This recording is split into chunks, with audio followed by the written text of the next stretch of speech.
gentlemen, boys and girls, welcome back to either Sports Talk with Austin or Jeffrey from Omi Talk Sports, whichever platform you are watching on this wonderful Tuesday night. Happy play-in day, happy NBA playoff week. It's one of the best times of the year. Well, some people may argue March Madness, but I digress. But as we are here tonight, we're back again. We're kind of fulfilling a promise, kind of, but we'll get into that. But we are doing the 2025 NBA playoff predictions and previews and giving you our picks for the first round. And we're going to give our picks for the finals, who we think will win it all. And we're going to see how bad our picks sour.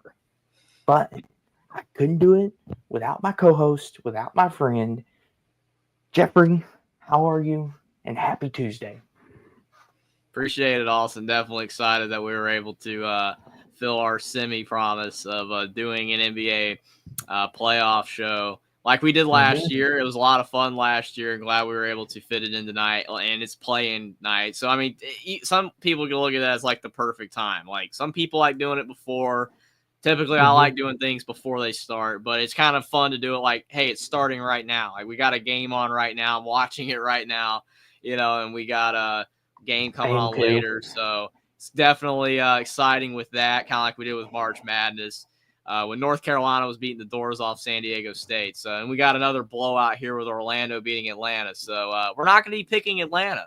Sorry for Hawks fans out there. We're not picking Atlanta in this game, but we'll see about the next. Spoiler alert.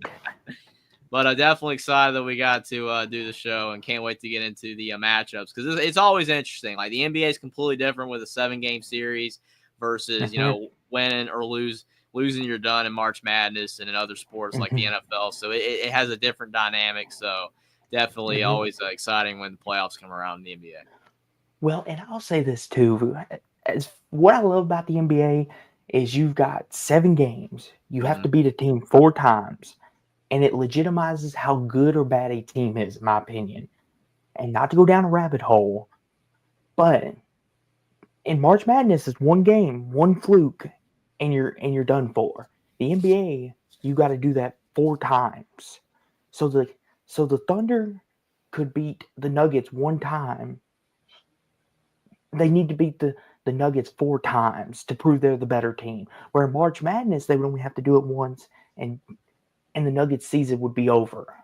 That's what I love about the NBA is you got 7 games, you got to win 4 times. Yeah, and outside of like if an injury happens to like a key player, then you can, to your point, definitively prove who the better team is because each team gets home and away. You get your opportunities at home. Can you steal one on the road? It just creates, a massive dynamic there.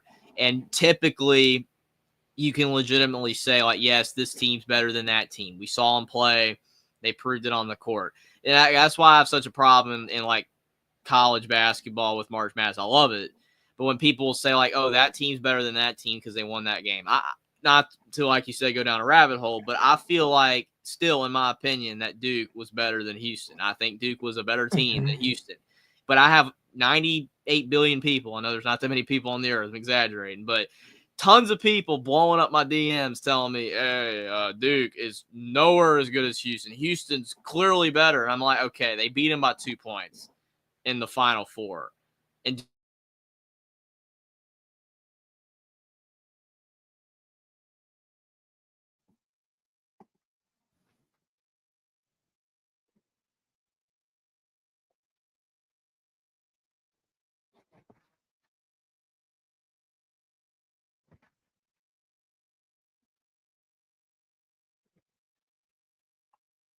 Yeah, I don't know if Jeffrey face froze, but like he was saying,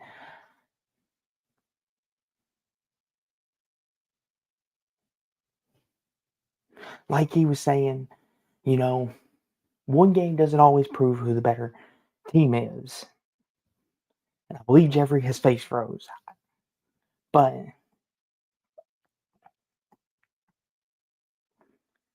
yeah, Jeffrey face froze. Okay, we're good.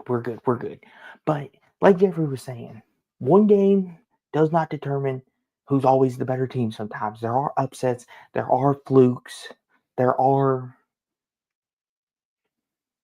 there are things. There we go. Sorry about that. My internet just completely died. Like, even the internet's mad that I dare say Duke was better than Houston. I'm sorry, but I'll put that to rest. Okay. But back to your point.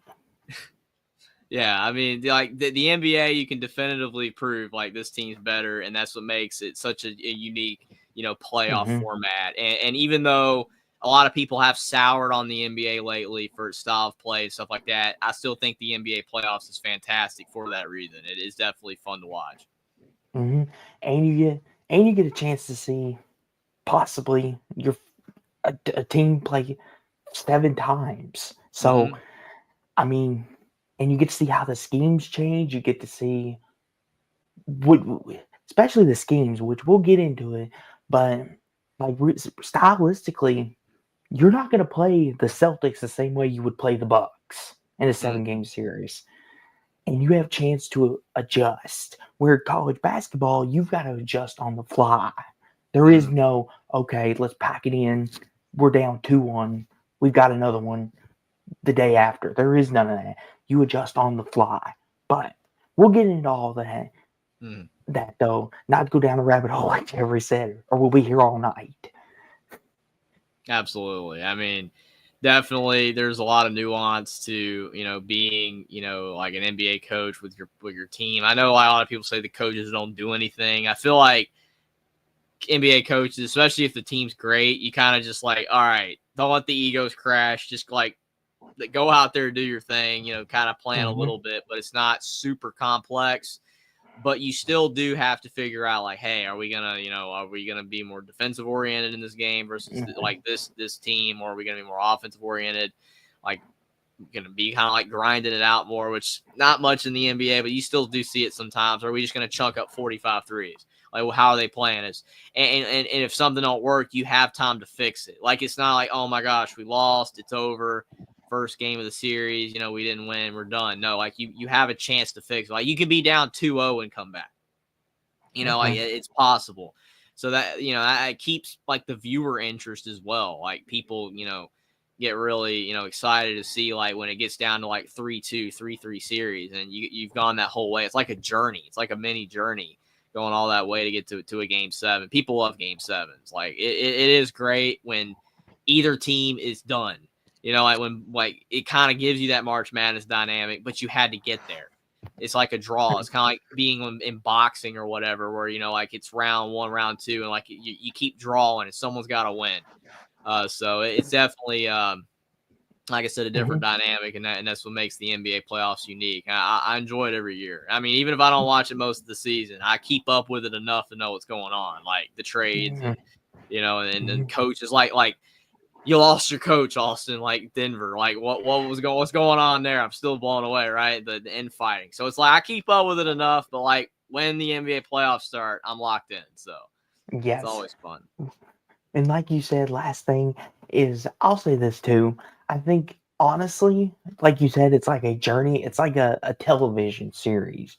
If you think about it, you got your 2 main characters, and they take you on this ride. And then when it's over, you're like, okay, there's a definitive end to this story.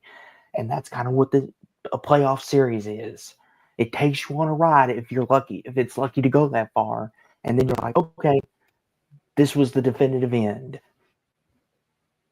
Absolutely. You get that in hockey too. I mean, a lot of people like hockey for that reason as well. And I'm definitely not big of a hockey person. I watch it sometimes. It's not awful. Like it's not terrible. Like when they're hitting each other with the hockey sticks, that's pretty entertaining and stuff like that. So I'll watch a little bit of that, but yeah. So you got that in hockey too, but definitely it's the most popular with the NBA. And we just saw the Magic win.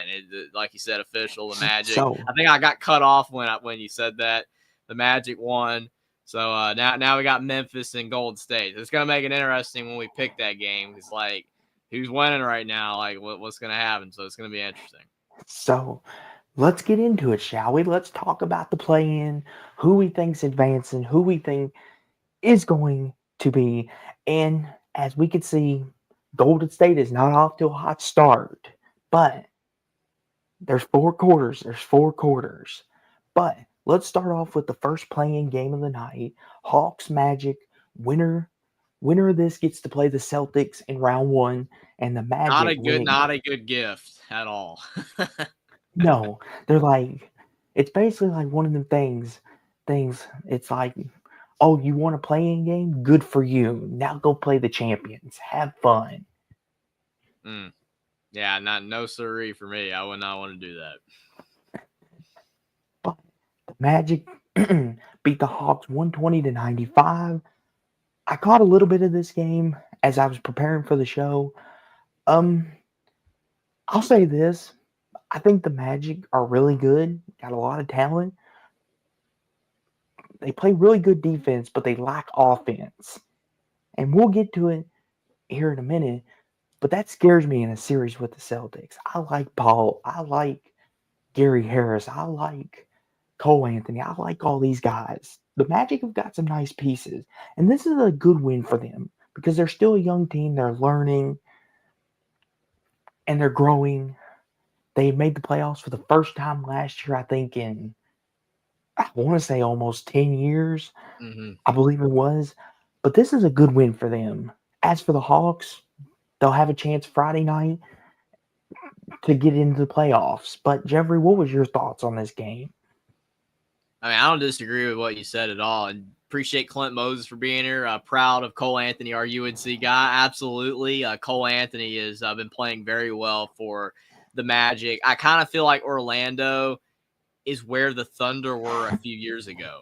Like when they were starting to build, like they were starting to get these pieces and they were improving. I wouldn't say this was a disappointing year for Orlando, but after the season they had last year, I really felt they were going to take a pretty big leap forward this year, a bigger leap than they did. But in their defense, the East is stacked. A lot of great teams at the top. I mean, looking at the teams that are ahead of them in the standings in the East, it's like legitimately only one team that probably I'm shocked to see ahead of them. And everybody else is like, all right.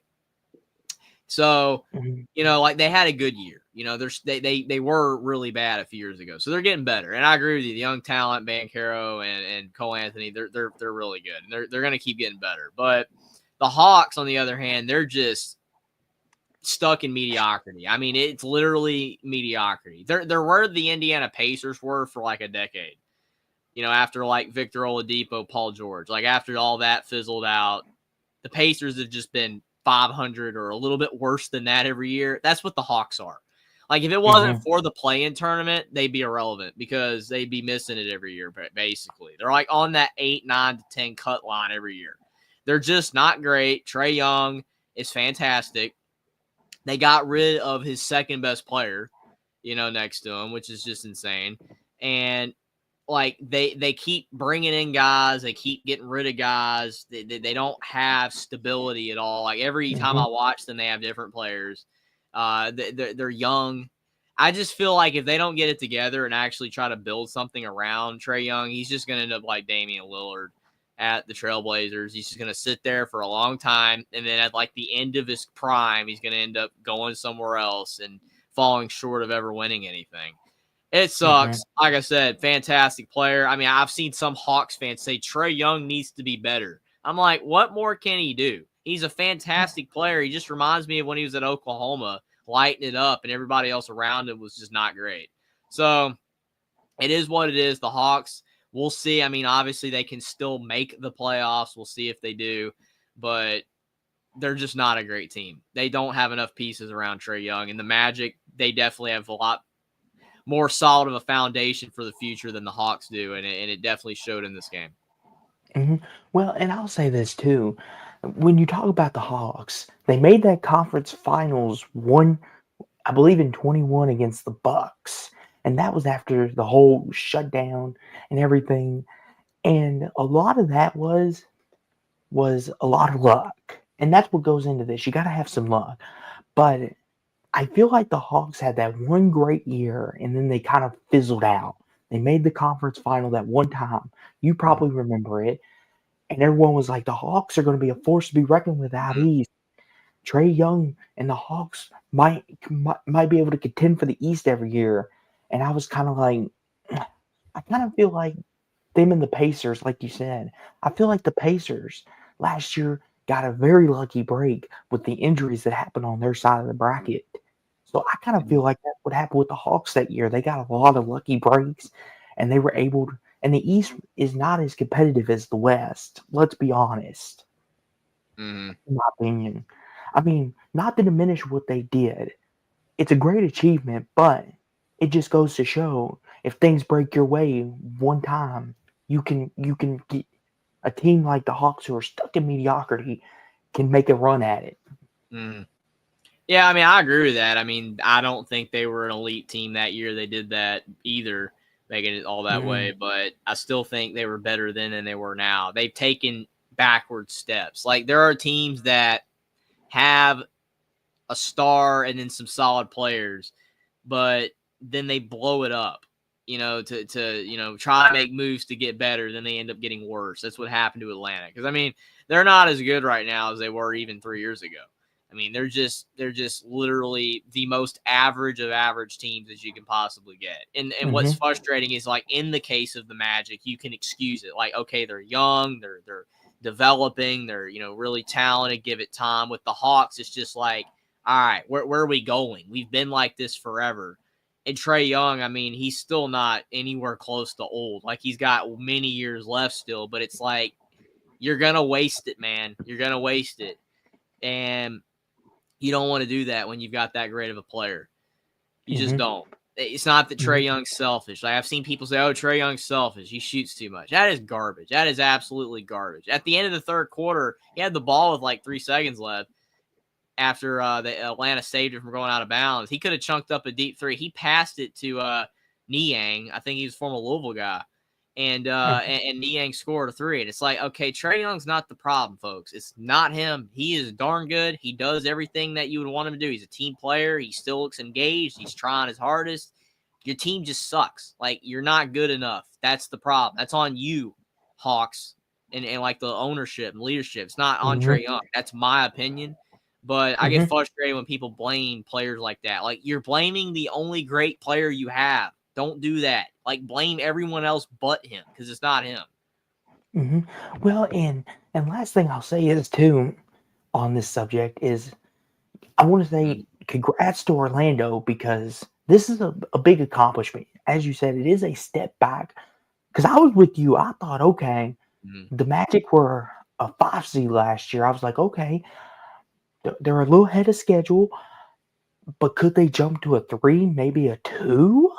I mean, mhm. the East is open. I was like, and they kind of, and I know injuries played a big Yeah, part in this as well. So we can excuse it a little bit. If Orlando had been healthy, I don't think they'd be in the play in. I think they're better than that right now. But they got injured. And like you said, with this whole Hawks situation, what is the direction they're taking? Because if they lose on Friday and don't make the playoffs, period, they need to do some soul searching. What? Because, like you said, Trey Young, like if you're not going to use him to his best of his abilities, do the right thing and field offers for him. I mm. know loyalty is a big thing with me and you, but in this day and age now, there is none.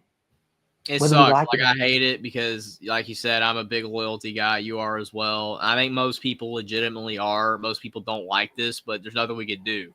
I mean, the age of loyalty is over. That's what money does. And in the case of a guy like Trae Young, it's not money because he's making a ton of it at Atlanta. It's just, do you want to just keep making money and not win, or do you want to make money and win? I can respect that. I do think, Trae Young overall, he wants to stay at Atlanta, but if they're not going to build around him, I'm with you. They need to, let him have a chance to win. And Mhm, kind of like Lillard. I mean, I was in favor of Lillard going out of Portland a long time ago. Like, after they traded McCollum, I'm like, all right, Lillard, you need to get out of there. Like, you need to go.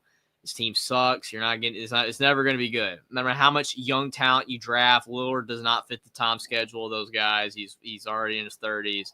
Um, Let him go somewhere else and have a shot to do something. It's only fair. It's not fair to keep a guy like that on a bad team. It just isn't. mhm. Yeah, wasting their prime. But congratulations to the Magic. Good win. But now the 7-8 matchup out west, where the winner will play the young Houston Rockets team. Grizzlies Warriors currently in progress, 16-11, as you can see there, and I've got it up on my big screen TV and here in my office watching it. I'm sure Jeffrey's keeping a close eye on it. So, how we're going to do this, folks, a little uncharted territory. We're going to pick a winner and then we'll check on the results, and then we'll go back if we need to, and we'll pick again. But overall, what do you think about this game? I mean, it's a good matchup because Memphis, like they're getting it together again. Like they've had all those struggles with Ja Morant, his issues, whatever. But now he's back. He's healthy. He's not getting into trouble, right now. All those things are great. Memphis has kind of stabilized themselves a bit. And then you have the Warriors. Man, they were in a rough spot a while back. Like they things were not going right. But then they traded for Jimmy Buckets, and yeah, they've gotten better. Are they great? Are they what they were when with Curry and Clay and Draymond in their prime and Kevin Durant? No, but No. this is a significantly better team. And they've added some smaller pieces as well. I mean, I've been frustrated even vocally on X and / Twitter that Trace Jackson Davis isn't getting any playing time anymore because Quentin Post has been doing well.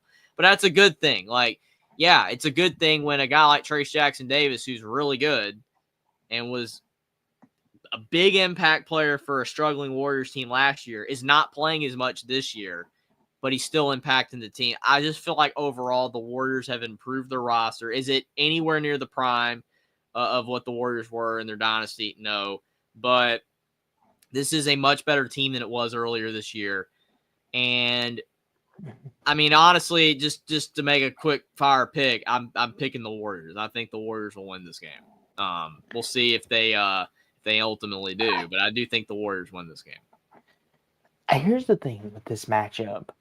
Jaren Jackson Jr., who has won Defensive Player of the Year, has been in the running last couple years. He's the X factor because he's been working on his 3-point shooting, and he's been able to stretch defenses out now and add his ability to block shots and protect the rim.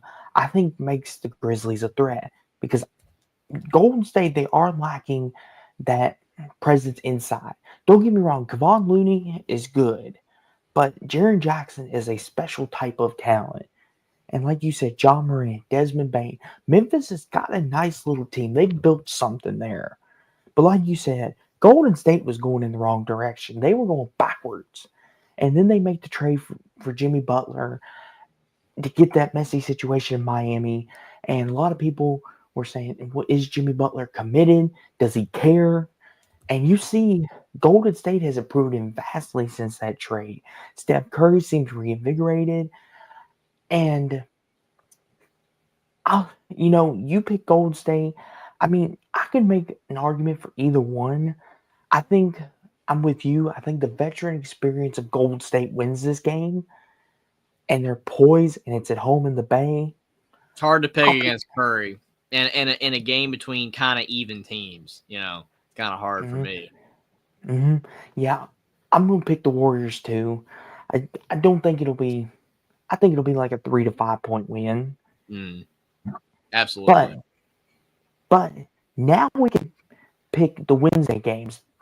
These are the Wednesday night games, which is tomorrow night, and these are the 9-10 games. These are the win or go home games. You win this game, and you've got a shot. You lose this game, you're looking at next year. So, and then the winner of these games will play the losers of the 2 games we just talked about, and then they will play their respective 1 seeds out west and out east, which is the Thunder and Cavs. So, 7:30 ESPN Heat Bulls. Winner will play Atlanta on Friday. Jeffrey, who you got and what you thinking? These are the 2 playing, Matt. Like these 2 teams were in the playing game last year, weren't they? If I recall, right? Yes. Yeah, I thought they were.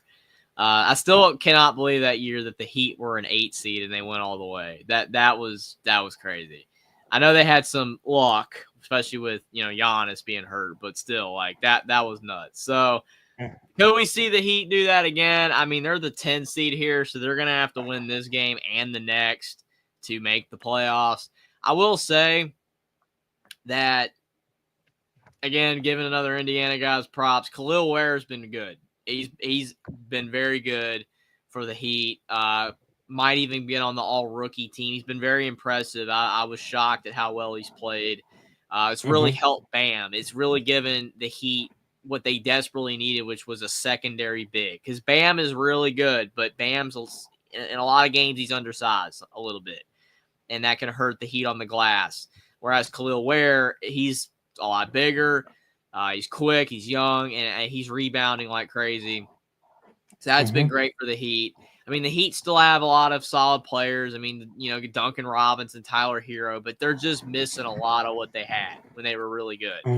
No more Jimmy Buckets. Yeah, he's getting older, but that's tough. And they don't have Max Strus. They don't have Lowry because Lowry aged out. There's just a lot of pieces of what they had that are gone. And they're just okay. Like they're competent, but they're just okay. They're not a great team. They have a lot of work to do. To Spoelstra's got work to do. They got to be able to figure out what direction they're going in. Because I mean, do they see Bam as like a star? Do they not? Like you look at Tyler Hero, he's a really great player, but he's got limitations. Sometimes he has off nights. His defense is not the best. Overall, the team just has issues. They need to figure out what direction they're going in, whether they're just going to kind of stay in mediocrity and have, solid players but no star. Or are they going to find a way to get a star player and see what they can do with it? Because right now they're just not great. And then the Bulls, another team, it's just they've been mid for so long. I mean, it is honestly a hard game to pick. I'm not going to lie. This is a really hard game to pick. Both these teams do not give me confidence. Well, I want to say this. I don't know how much you watched of the Bulls, but ever since that Zach LaVine trade, they've almost seemed to play better, in my opinion. I mean, that's fair.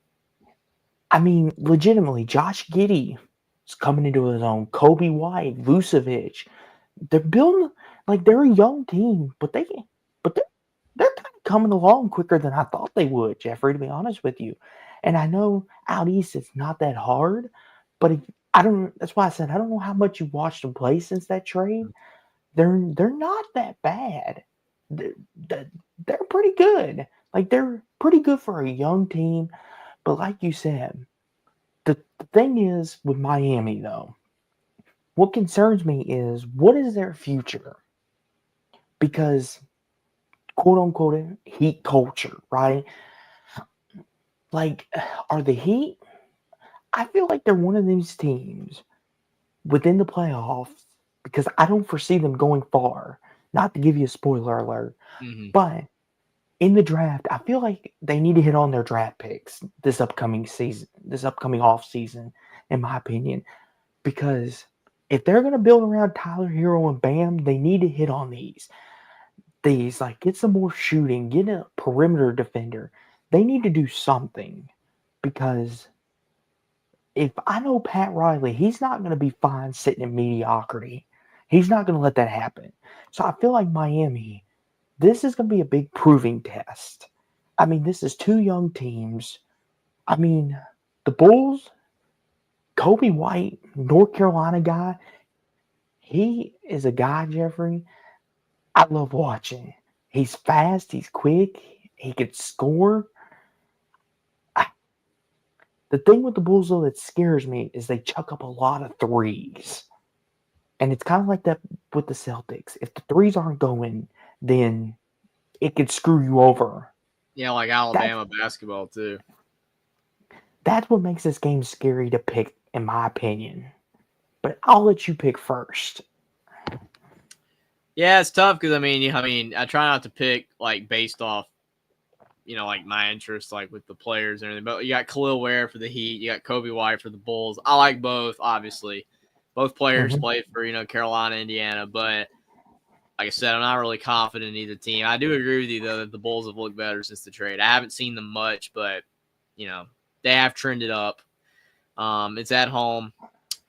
Yeah, real quick again on the Heat. I mean, the thing is that you recall, like, at one time they had, like, 8 players that were undrafted.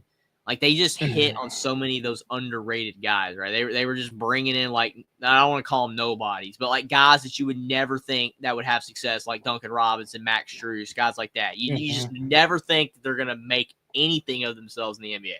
And then they're working out. They're good players, right?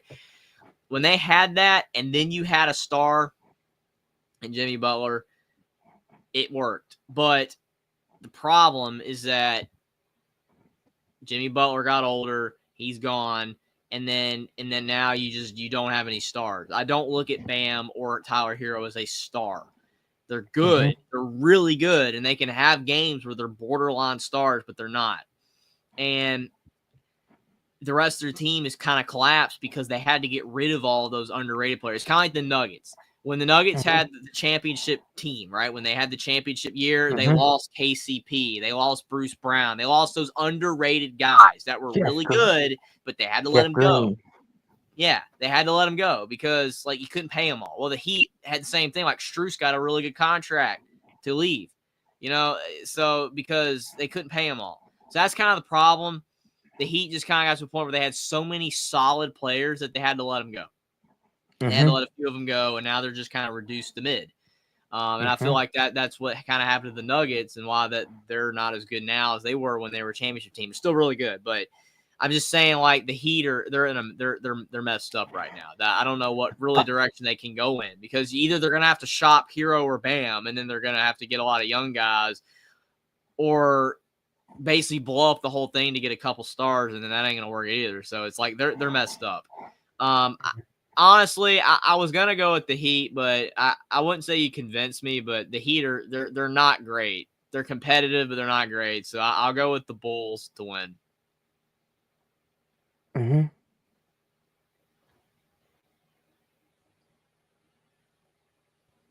Oh, I face froze that time. My bad. No, you're good, man. Who did you pick? I Resay picked that the again. Bulls. Okay. No score. I mean, it's kind of hard to pick score in the NBA when it's like, oh, it's 120 to 105. Like, I don't know. It's just I'm going with the Bulls. Yeah, I'm going with Chicago as well. I think at home, United Center, their youth. I like what the Bulls have got. I think I think the Bulls are going to win this game at least. So I got the Bulls as well. And for Miami, hopefully, whatever they do, hopefully it works. But at 10 p.m. on ESPN later that night, we've got the 9-10 out west, the Kings versus Mavericks in Sacramento. And this is one of the most bizarre matchups in a long, long time. You've got a team in the Mavericks who traded away their entire franchise in Luka Doncic and basically closed their championship window within a snap of the fingers. And Kyrie is hurt. They bring in Anthony Davis, Derek Lively, and they've got some nice young pieces, but trading away Luka, I still don't understand that. Then you got the Kings, who were a nice, solid team, made the playoffs last year. I mean, the play in, made the playoffs against the Warriors 2 years ago, took them to 7, but then traded De'Aaron Fox because De'Aaron Fox finally got fed up. They fired Mike Brown. They bring in Zach LaVine, DeMar DeRozan. This is a chaos of a matchup. I have no clue who to pick here. Me Jeffrey, neither. what are your thoughts on this game? And maybe you can convince me. Yeah, I'm gonna have to find a way to convince myself. Honestly, I mean, this game is definitely bizarre because both teams were a whole lot better not too long ago. I mean, like you said, that when the Kings, I was live for that series in that game 7, when the Kings took the Warriors all the way to 7. Like, that was a heck of a series. And it looked like at that time that the Kings had a future. You know, like they drafted well, they traded well, they were building something, and then it just fizzled away. Like they were significantly worse last year, and then this year they're just not great again. So definitely things have fallen apart for them. And then the Mavericks. I mean, I didn't make a video on it. I didn't talk about it, but I did post on Twitter about my thoughts on the Mavericks. I mean, it's up there as one of the dumbest trades of all time. Like it makes absolutely no sense to get rid of your guy, to get rid of your star. All because like again, I don't know all the nuances to it. I don't really even care, to be honest, because regardless of the reasonings, it's stupid. But I saw somebody say, or someone said that the Mavericks thought that Luka Doncic was not disciplined, or he wasn't like training, properly, or keeping himself in shape and all that. And it's like, even so, you can't trade him. Not now. Like, if you're going to trade him when he starts to decline. Like, trade him when he's not as good anymore. Like, doing it right now and he's 25 and then getting Anthony Davis in return. Like, what is wrong with you? Like, absolutely stupid. It makes no sense. You made a rival of yours better in the Lakers. Just completely ruined your franchise. I mean, I've seen people online that legitimately will not root for the Mavericks anymore. Like, they were Mavericks fans, and they're done. Like, they will not watch them. They boycotted them. And you saw when he returned. That was like the first sellout the Mavericks have had since he left. You saw when he returned when he was with the Lakers about a week ago. Their reaction, they love him, man. Like, and you saw the tears in Doncic's eyes. Honestly, it was almost wholesome. Like, in this era of money and greed and all this crap going on in sports, that was just a wholesome moment. Like, you see a guy, Luka Doncic, who did not want to leave, who still wanted to be there. The fans still wanted to be there, and for that to happen, it's absolute garbage. It's ridiculous. And I mean, I'm not even a Mavericks fan in any way, and like I feel bad for their fans. Like, that is just wrong. Yes. On so many levels. I mean, it's despicable. And yeah, so the Mavericks, I mean, honestly, they deserve to lose. Like, they deserve to lose everything at this point. I mean, I'm not like actively rooting against them. I don't really care, but they don't deserve to win after what they did. Their owners and those people that did that need to feel the hurt for that, because you screwed up your team. You could, like, they were in the finals last year, man. Like, they were literally in the finals, and now they're this. You did this just because. Oh yeah, we're getting rid of Doncic. Whatever. So yeah, and then like I said, the Kings. I don't know if you heard me because when you had to go for a sec, but what I said with the Kings earlier, it's just crazy. When they were in that Game 7 a couple years ago, I was calling that game against the Warriors, and they were really good. Like, I thought the Kings had a really bright future, and then they've become this. It's crazy. They fell apart. So, I mean, I don't know who to pick, honestly, because both teams are just broken. They're broken teams. I'll say this too. If offensively, I think the Kings are the better team. You've got DeMar DeRozan, Zach LaVine, Sabonis on the inside. But defensively, I like the Mavericks. Anthony Davis, defensively, is still showing strides of being that top 10 player that we knew him at New Orleans as. Derek Lively, Daniel Gafford, PJ Washington, Spencer Dinwiddie. They've still got some nice pieces there. But their offense is nowhere near Sacramento's. Like, Zach LaVine could give 40 on someone's head in a heartbeat. DeRozan could drop 20, 25, 30, 50. I feel like the Kings are the more complete team. I feel like they have too much offensive firepower is the word I'm looking for here for the Mavericks to comprehend. And for that, I'm going to pick the Kings to win. I think DeMar, Zach, it's going to be too much, and I don't think the Mavericks have the offensive weaponry to get the job done. And I got the Kings moving on to Friday. Yeah, it's fair. I mean, it's at home too. I'll go with the Kings. I mean, having DeRozan and LaVine, I mean, they're both they're both, I would say, top 50 scorers, maybe even top 30, top 25 scorers in the league. They're both really solid. Still don't like what their teams become, especially from what they were. It's not great, but it's we'll see what they end up doing in the next couple of years. It's going to be interesting. The Mavericks, they're a complete mess, and I agree with the defense, but when you can't score enough, then the NBA, you have to have a good D, like in any sport, but offense is almost more important. Like you have to have a great offense and then a solid defense. You can't have a great defense and then a like okay offense. That just is not happening. You're not going to win that way. So I'll go with the Kings too.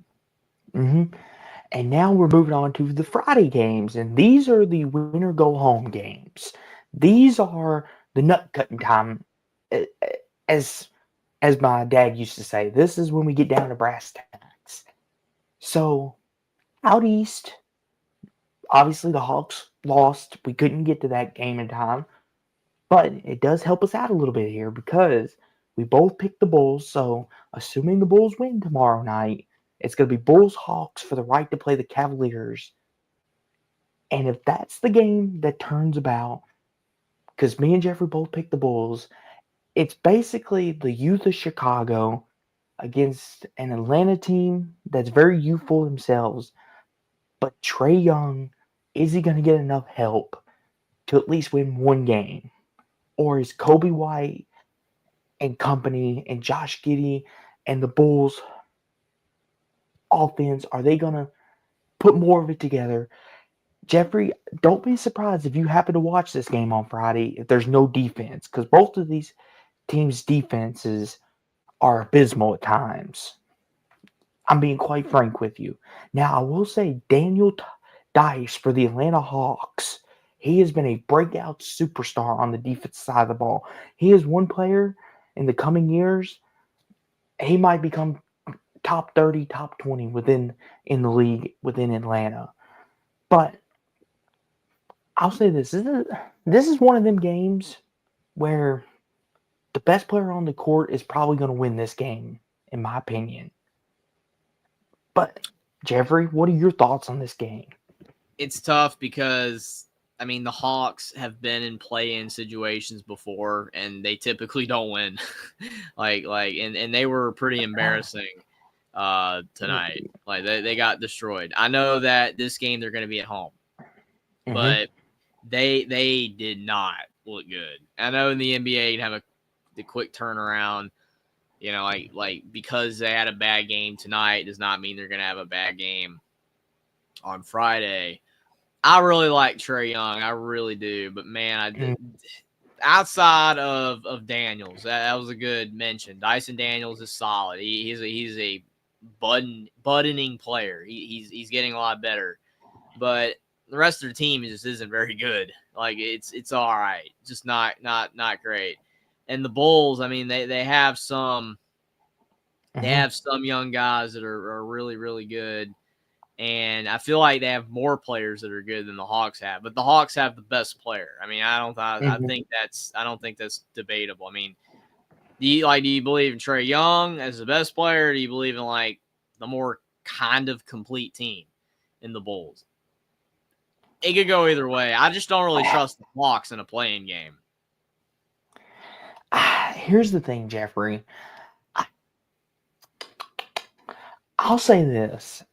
I think the youth of Chicago, they're very youthful, but they haven't been in these type of situations very much. Whereas Atlanta, they've been here, done this. Trae Young's been in these moments, and Trae Young lives for these type of moments. So, in my opinion, give me the Hawks to beat Chicago.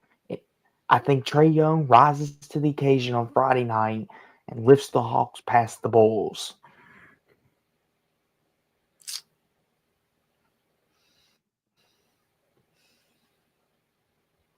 Yeah, looking at the roster, Kobe White averages 20, Giddey 15, Vucevic 18. It's all right. There's like you said, a lot of young guys, though. Yeah. I was leaning Bulls, but I mean, yeah, I don't know, man. I mean, I don't know. Trae Come Young, on, he Jeffrey. might go off for like 40. He might, but I still don't trust the Hawks. I guess I'll go with the Hawks, but I mean, honestly, not to spoil, but whoever wins this game is not going any further. I don't think. I'd be shocked if they did. But I guess I'll go with the Hawks. But Trae Young, he better deliver for us. That's all I'm gonna say. And a quick update, the Warriors are absolutely throttling the Grizzlies right Yeah, they're now. running away Like, with it right now. Doesn't mean it's over, but they're running away with it. but on our other Friday game, if I can get to it, come on, technology, here we go. Time to be determined would be the Warriors Kings, where the winner, I mean, not the Warriors Kings, would be the Kings Grizzlies. Excuse me, I'll get it right tonight. Anywho, it'd be the Kings Grizzlies, and the winner will play the OKC Thunder in round one. Jeffrey, I'll let you start. If Kings Grizzlies is what we get, who are you taking? I mean, honestly, in that game, I mean, yeah, you've got. Ooh, what a dunk. Okay. So you got like with the Kings, DeRozan, and and Sabonis, like they're really solid. Levine, like that. But then you've got John Morant's getting better. John Morant's coming back. He's playing a lot better. Zach Edey's he's been very good. He's been very good. Bane's very good. Jaren Jackson is very good. Honestly, this team should be better than what it is, right? They should have a better record probably than what they have. It's going to be at home for them too. I hate when I keep picking the favorites, but man, I kept picking the favorites in the March Madness games, and that kept happening. So it's kind of hard not to. But I think the Grizzlies win. I agree. I think John Moran being the best player on the floor, unless you have any objections to that claim, it would Ja be the best player on the floor in that game against the Kings. I mean, he's definitely the most talented player. Like prior to him doing all the stuff that he was doing and getting hurt when he was dunking like crazy and falling, like he is super athletic. He's incredible. There's been moments though where no, he hasn't, because again, when he messed up off the court, when he's had injuries, and DeRozan's fantastic, but DeRozan's also a lot older. Like he's gonna decline, right? Like in the coming years. Whereas Morant, like if he can get his act together and keep it together, he still has many years ahead of him. So I would say Morant. I would too. And like you said, I think the Grizzlies are just a little more bit better than the Kings. And I think John Morant, Jaren Jackson, Desmond Bain, Luke Kennard, I think they got a little bit better of a team. Give me the Grizzlies to win and to be the 8th seed if the score holds, which we'll check towards the end. But now we can get down to the meat of the matter, because now we are going to make our first round series predictions and previews, and then we will pick who we have going to the conference finals, and then we will pick our champions. So, and I thought it's only fitting to start out East. East, young man. East. Let's go East. And out East, let's start with, let me zoom in here for the people so they can see too. Out East, we could start with the number 1 seed, and a surprise to many fans. Here we go. In the Eastern Conference is the Cleveland Cavaliers, who got a lot of solid players. Isaac Okoro, Darius Garland, Evan Mobley, Jaren Jackson, my man from Louisville, Donovan Mitchell. I mean, the Cavs, Kenny Atkinson, the Cavs. Who would ever saw this coming? A resurrection from the LeBron era. But how serious is Cleveland is the question, which we'll get into that. But if the Hawks win, it'll be 1 versus 8, Cavs, Hawks.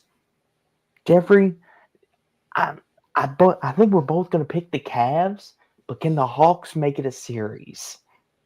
Is there a chance they can make it a series? I think they'll win one game. I think Trae Yeah. Young will have a big game in one of them. It'll be 4-1. I think. Like I would like to, say, hey, it's going to be competitive. I will say the only thing that slightly worries me though is that the Cavaliers, like they were so good this year. Is it fool's gold? Like are they going to collapse? I mean, we've seen it before, but man, they just look so good though. I watched them play the Celtics several times this year. This is a fantastic team. I don't know, like all their pieces just work. Garland's great. Like you said, your boy Donovan Mitchell is still fantastic. Mobley's fantastic. Okoro, I like their team. They just play hard. They play well. Good offensively, good defensively. And I just have a hard time seeing them playing great this whole season for them to choke against the Hawks. Like, are they going to go all the way to the conference finals? I don't know. Maybe they could lose before that. I don't know. But I don't see them losing to the Hawks. Like, this isn't the Heat that year with the Heat. Like, the whoever is in this game is not a great team. And the Cavaliers have played so well all season long, barring injuries, barring anything unforeseen. They should be able to win this series fairly easily. I would say it's 4-1. I would agree. I'll go Cavs 4-1 too. I think Trae Young's good for one. And we're predicting Atlanta, but this could all change. We're doing this on the fly like we did with the first four. But I'm with you. I think Cavs win in 5. I think Trae Young is good for one. Now, time for a real series to talk about.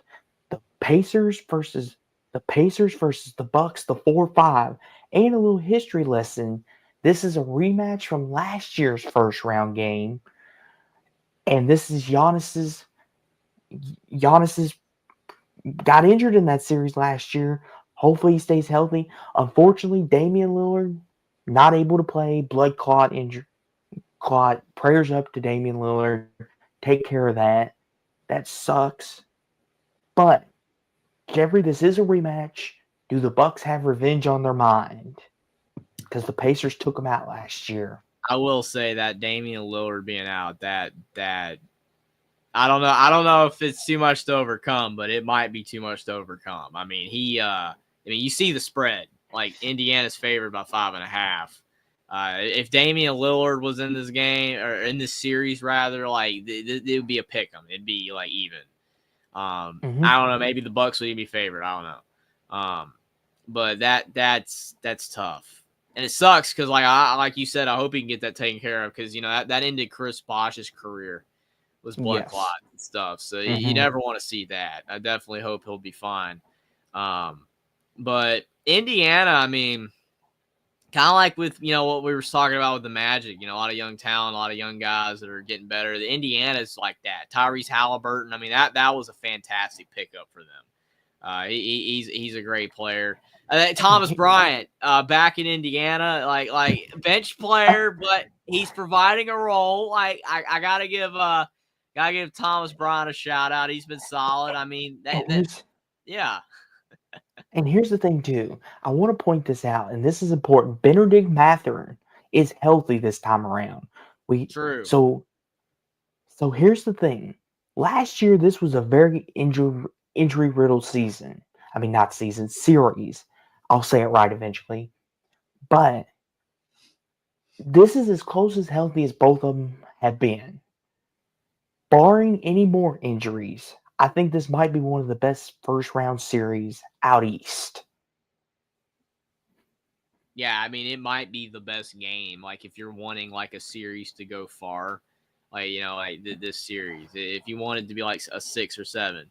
Because, I mean, the other series, I don't want to, again, spoil it, but the top 3 seeds, they're really good, man. Like, that's tough. This is the one. And I wish Lillard was in the game.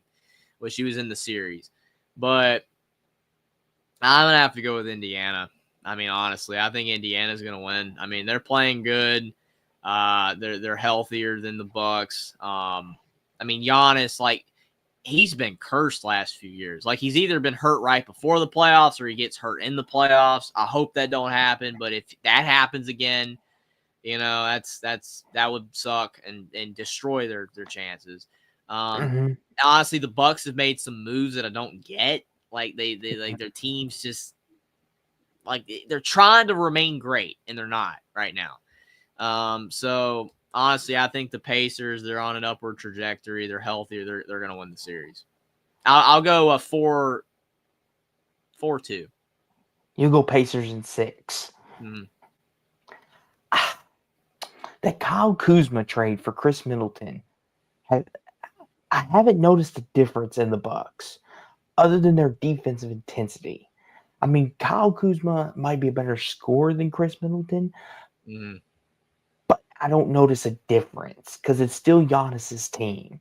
Like Kyle Kuzma hasn't been that guy. Be like, okay, I'm here to take over the game. And sneaky pickup, but Pascal Siakam, when they traded for him last year, Pascal Siakam, in my opinion, might be the difference in this series. In my Mm-hmm. opinion, because Tyrese Halliburton ain't always a threat to score. And Pascal can get you 25 and 30 on a given night. That was a great pickup for them. Fantastic. Yes. And I agree with you, Jeffrey.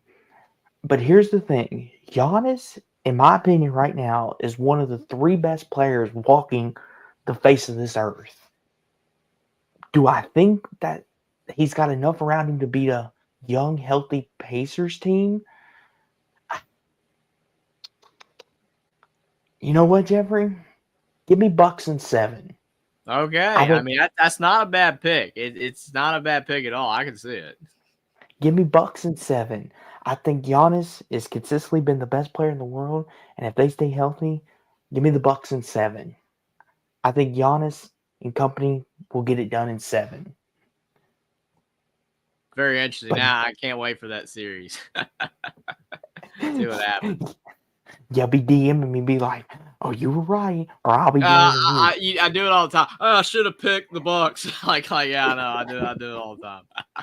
Now this one, the 3-6 out east, the Knicks No one versus saw the Pistons coming. Came out of the blue. Pistons. Jeffrey, the Pistons are back. The 90s are coming back. The 90s are back. Yeah, it's But like Isaiah Thomas all over again, right? Jeffrey, and this is going to be one of them physical, grit, grimy, down and dirty, spit in your face type series. This is going to be, if you love defense, this is your game. Don't expect many games to go over 100 in this series, in my You just opinion. don't want to see a Malice in the Palace 2.0, though. Like, none of that. That was between the Pistons and the Pacers back in 2004. You don't want that between the Pistons and the Knicks now. All I think about when I think of the Pistons is the Malice in the Palace. Like, I don't know. I don't typically think that with the Pacers, but I do with the Pistons. So I don't know. But I will say this. Don't sleep on the Pistons. I know they're young. Cade Cunningham, Jalen Duren, Beef Stew, which is Isaiah Stewart, for anyone not hip. But Beef Stew, as they like to call him. The Pistons got a young roster. Tobias Harris, Tim Hardaway Jr., Malik Beasley. They got some veteran presence. They're young. I mean, I know not a lot of people are going to pick the Pistons, but they have a good chance to take this the distance, especially with their tough, rugged defense. And the Knicks are not a very high scoring team to begin with. But, Jeffrey, give me your thoughts. Well, I mean, I got to shout out yet another Indiana player, OG Anunoby. I mean, let's go. He's great. Like he is criminally underrated still. People are like, oh, OG, he's not a top 50 player. He's right there, my friend. Right there. Very close to a top 50 player. OG Anunoby does it all. Great defender. Can steal, block, shoots threes at a high level. Good free throw shooter. Good rebounder. I mean, is he always a consistent scorer? That's the one thing that sometimes, like, yeah, okay, I get why he's not like in the upper tier of player in the NBA, but he is a really good player. And most importantly, this season, he stayed healthy. That's the key, because he's been a guy that he misses games. Like he'll play like in 50 out of the 80 games. This year he played 74, the most by far of his career. When he was at the Raptors, when they won it all with Kawhi Leonard, he was out with the appendix thing. So it's like now OG Anunoby, healthy, he's playing, he's good, all that kind of stuff. You even had like the jokes where he got hit in the head and he was bleeding out of his nose in that one game, and then he hit a 3 right after. So OG's tougher than ever. He's ready to go. Then you got Karl Anthony Towns. Like a lot of people pan that trade, right? Towns for Randall for Towns, but he's been good. Like he's been good. Karl Anthony Towns has played very well for the Knicks. And Brunson's incredible. Like no one expected him to be this good. Like he's been fantastic. Like he's like single-handedly keeping the short point guard alive, right? In the NBA. Everybody wants these tall point guards. Like he's small, but he is very effective. I like the Knicks. Like I don't love the Knicks. I'm not a Knicks fan. Like I get sick every time you turn on ESPN and you hear the Knicks or the Lakers. It gets old. But the Knicks, I do like OG Anunoby. They're a fun team to watch overall. They're a great defensive team. I like the Pistons. I think the Pistons are going to kind of be like what the Thunder were a couple years ago, though, when the Thunder were playing real hard, but they fell short. And we were like, give them time. Like, they're going to be here, right? I feel like that's where the Pistons are at. Like, they're like the Magic. They've hit their first, appearance where there's something. Like they've come out of the crusty old 15 and 70 seasons that they were having 5 years ago. Like they're finally good, and they're only going to get better. But I think that the Knicks, they're just way better right now. It's going to be a 4-2 series win for the Knicks. I think the Knicks get it done. But the Pistons are going to win a couple, make it interesting. So, Jeffrey. Oh, boy. I'm going to shock you. Give me the Knicks in 7. Okay. I thought you were going Pistons. I was like, what? All right. Listen, I'm crazy, but I'm not that crazy. Give me Knicks in 7. I think this one goes the distance, in my opinion. I think these are the 2 series out east that are going to go the distance. I feel like the Pistons are going to win their 2 home games because that crowd's going to be pumped and rocking. And I feel like they might steal one in New York because the Knicks might not take them as serious the first time around. So give me Knicks in 7. Yeah, I mean, that is absolutely fair. I think, especially because, it's their first time here. Like, they're going to be so excited and pumped. I don't even know if there'll be a lot of nerves. Like, they're just going to be excited to be there and want to, prove that they belong. But, yeah, I do think the Knicks will get it done at the end of the day. But it should be a fun series, though. Mm-hmm. Then we've got the 2-7 Celtics Magic out east. The Boston Celtics are the defending champions. And like the title says, is there anyone that's going to stop a Celtics dynasty? Unfortunately, I don't think it's going to be the Magic. No, absolutely not. I mean, Jaylen Brown, he's had some injury, scares this season, but he's available. Chris Stapps is available. All I can say about the Celtics, what cannot be said. They're still just insanely good. And I feel like the only thing that's kind of, I wouldn't say taking the shine off them, has been the Cavs. Like, because the Cavs are the 1 seed. Like, I think most people would have thought, like, hey, the Celtics, they're going to be the 1 seed again this year in the East. But they're a 2 seed. I don't really think it matters, though. This is still a fantastic team. I not to spoil, but I think the Celtics are going to go on a deep run. I'm not picking yet, but they're going to go on a deep run. Mm-hmm. Maybe I'll give the Magic 1. I don't really want to go 4-0. That just seems lazy. I really don't. It could happen though, but I'll go 4-1. Maybe the Magic get 1 at home. Maybe, But the Celtics they're just so deep. The Magic, I think their time is in the future, like the Pistons. If they keep grinding, they keep getting better, make a couple more good pickups, trades or draft selections. They can get there, but not there yet. The Celtics, I mean, this is their championship window right now. They won it last year. I think you're going to see them be great for, a couple more years. And then I don't know if stuff will start blowing up. We'll see. But right now they're just fantastic. And the Celtics, they're definitely going to be too much. I would agree. To be honest with you, I almost want to say sweep, but I'm like you. Celtics in 5. I think the Magic are good for 1. I think Bankero, Cole Anthony, they're good for 1, in my opinion. But Celtics in 5. Celtics in 5.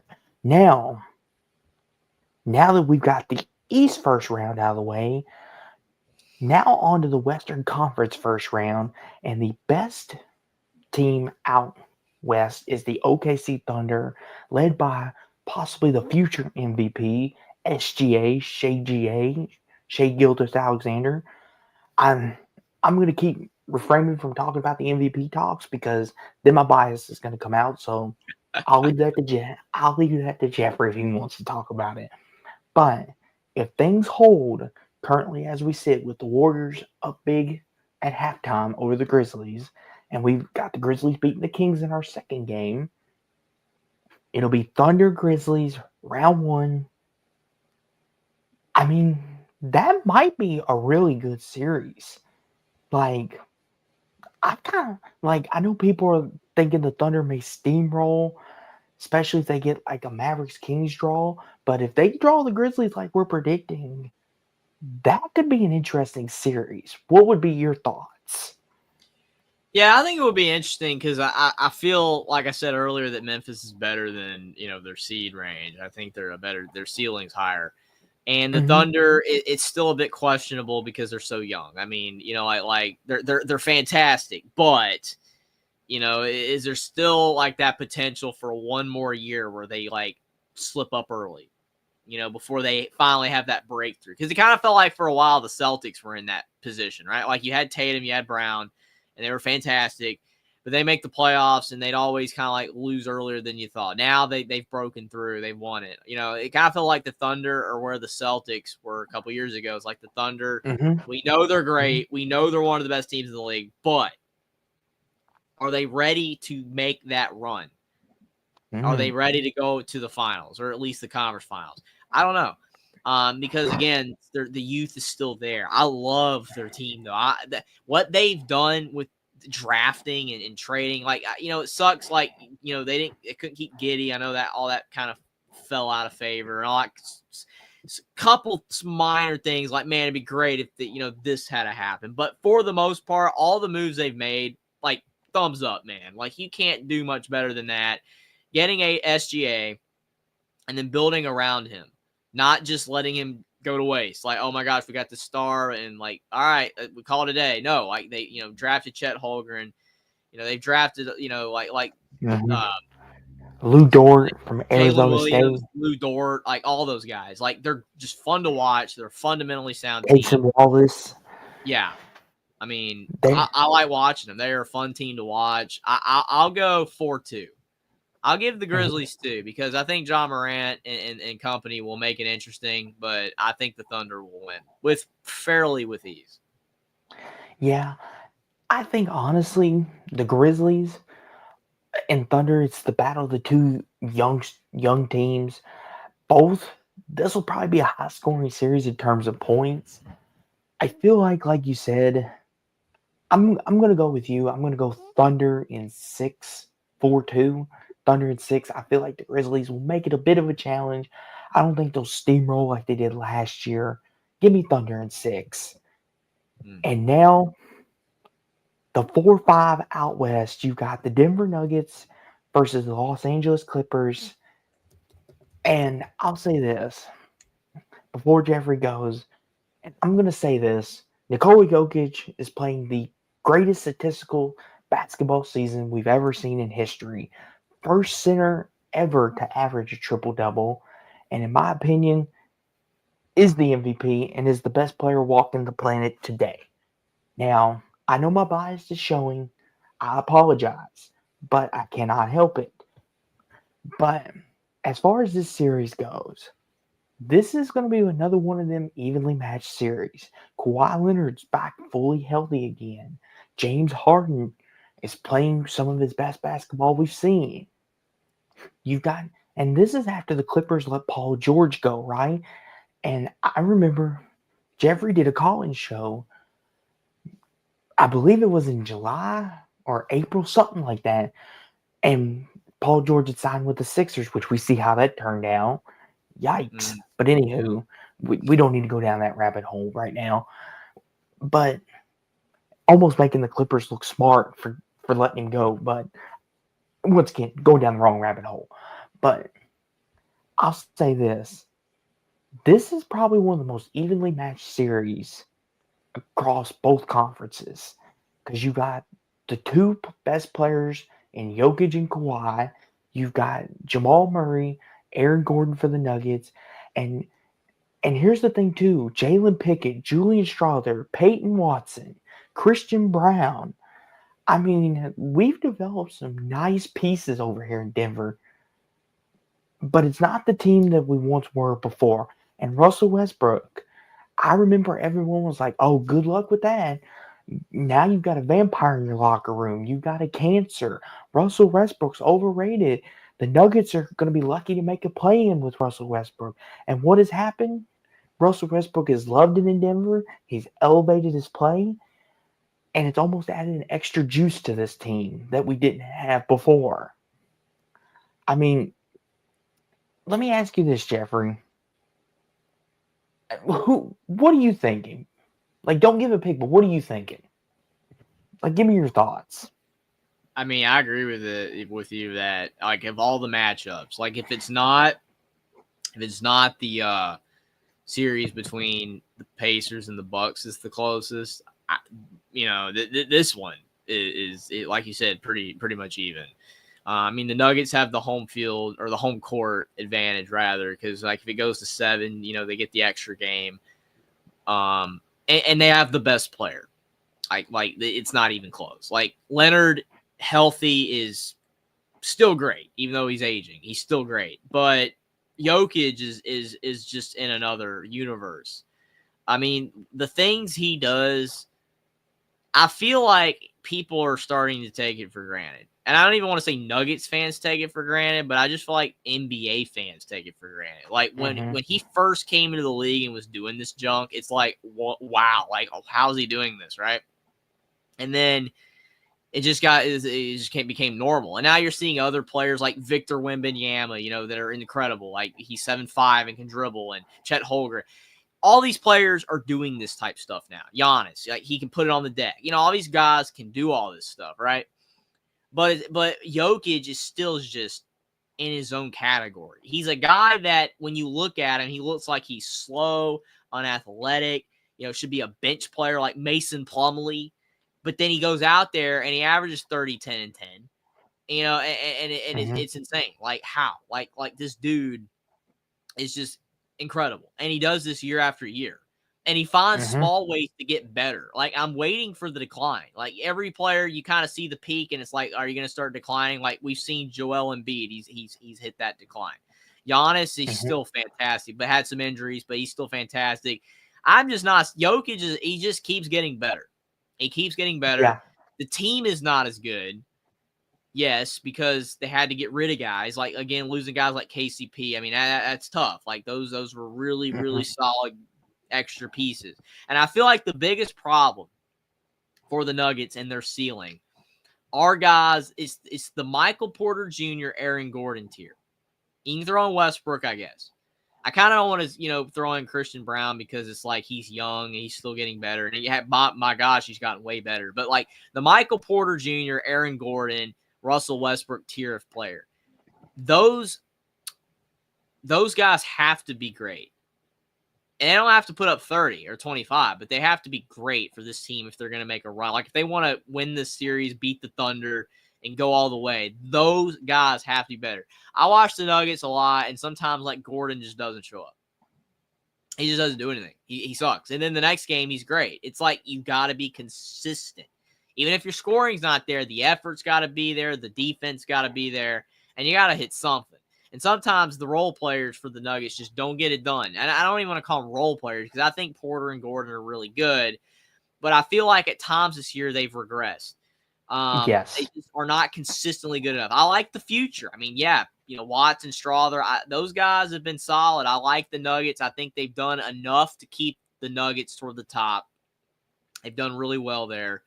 But like I said, just not as good as what they were when they won it all a couple years ago. But I like the team. And then when you go over to the Clippers, I mean, Leonard's back. Norman Powell, like, I talk about OG Anunoby because he's from IU. Is such an underrated player. Norman Powell is an underrated player. Nobody talks about him. He doesn't exist. Like, literally, Norman Powell barely exists as a human being. Like, nobody knows who he is. He's just some dude that puts up 22 a game, 21 points. You know, like, he's good. He's just a good player. Like, he was good. I mean, people forget when the Raptors won it all, he was on the team. Like, he was a big piece to the Raptors when they with Kawhi Leonard, like when they won it all in 2019. He's just a solid player. No one again talks about him, but yes, he probably like of all the like the players that like I would probably say like everybody that averages 20 points or more in the NBA, Norman Powell is probably the most forgettable player. Like, you know what I'm saying? Like, can you think of anybody else that is just forgettable that averages 20 plus points? I'm trying to think, but like Norman Powell just shocks me at how like forgettable he is. Honestly, I mean, maybe Anthony Simons from Portland. He averages a little over 20. Not a lot of people give him credit, but for the most part, yeah.